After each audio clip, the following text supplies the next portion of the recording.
Hey, what's up, guys? So today I just want to do a quick review of the Canon T7i and the Canon 77D. Now I'm going to do this as one review instead of two separate reviews because these are basically the same camera body. There are very few differences. The three main differences that stand out to me are the price. The 77D is about $150 more expensive. The 77D has a top LCD screen to allow you to quickly look at your settings. And on the back of the camera, the 77D has a spinning wheel that allows for me, the way I have it set up, to quickly change my aperture instead of just the four clickable buttons that the T7i has. The spinning wheel on the 77D is also clickable. So basically you get one additional knob or button dial, whatever you want to call it, to quickly make changes to your camera settings. So for me personally, that extra $150 is worth it because I use my camera all the time.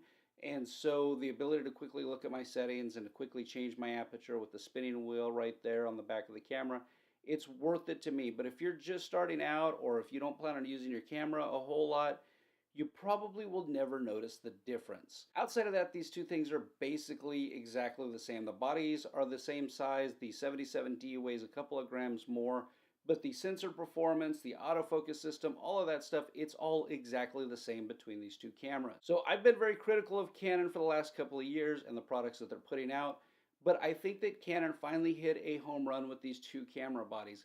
These are not the most feature-rich, highest performing cameras on the market. You can get other cameras that have things like 4K and autofocus systems with the autofocus points that go from edge to edge and minor changes like that. But when you're talking price point to quality value, these are the best value, in my opinion, on the market.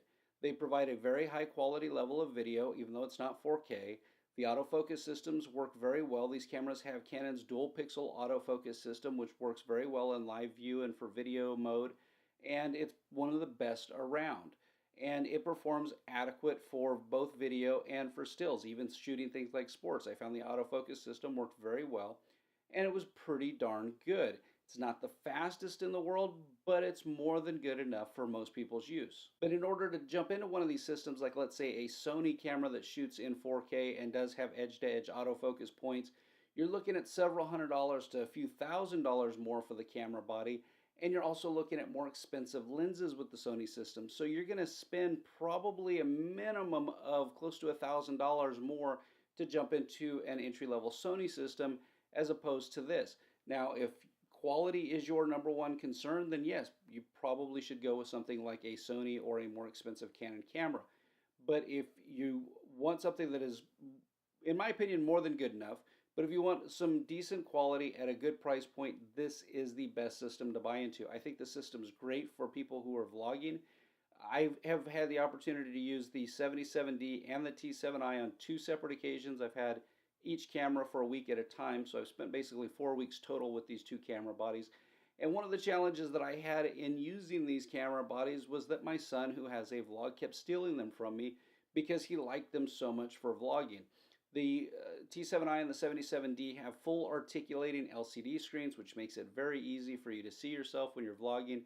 They're small, they're lightweight cameras, they're easy to hold out like this while you're vlogging, and he just absolutely loved them. And he's had the opportunity to use things like the Sony A7R III, the 5D Mark III that I'm shooting with right now, and other cameras that are much more expensive, but he found those to be the easiest to use, the lightest weight, and those are his favorite cameras to shoot with. And to be honest with you, I really like them for doing vlogs and videos like this because they just worked really well and they were really easy to set up. But even for doing things like stills photography, I've used them to go out and shoot professional wrestling. I've used them to shoot baseball, things like that, and the autofocus systems work pretty well. On only a few occasions was I frustrated with the autofocus points being clustered towards the middle, and I wanted to be able to get out to the edge more often, but that was very rare that that happened. For the most part, the autofocus points were not much of an issue for me given that they were clustered in the middle. One of the other things that you are going to sacrifice in this camera body versus a much more expensive full frame camera is the low light performance. Simply put, these cameras have what are commonly referred to as APS-C sensors in them, which means the camera sensor is smaller than a full frame camera, and that means that the sensor collects less light, which means in low light situations your image quality isn't going to be as good.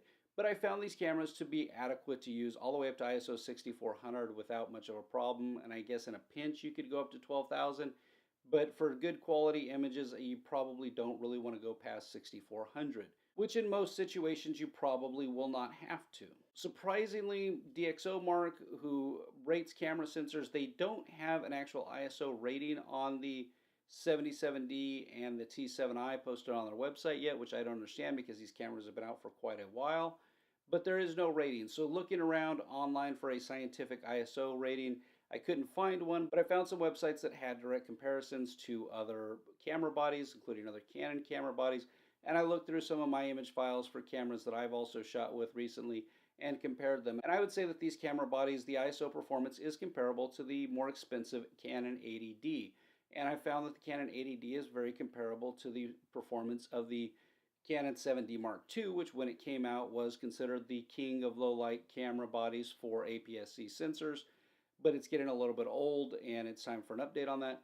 But it is comparable to the ISO performance of Canon's much more expensive APS-C camera bodies that they have on the market right now.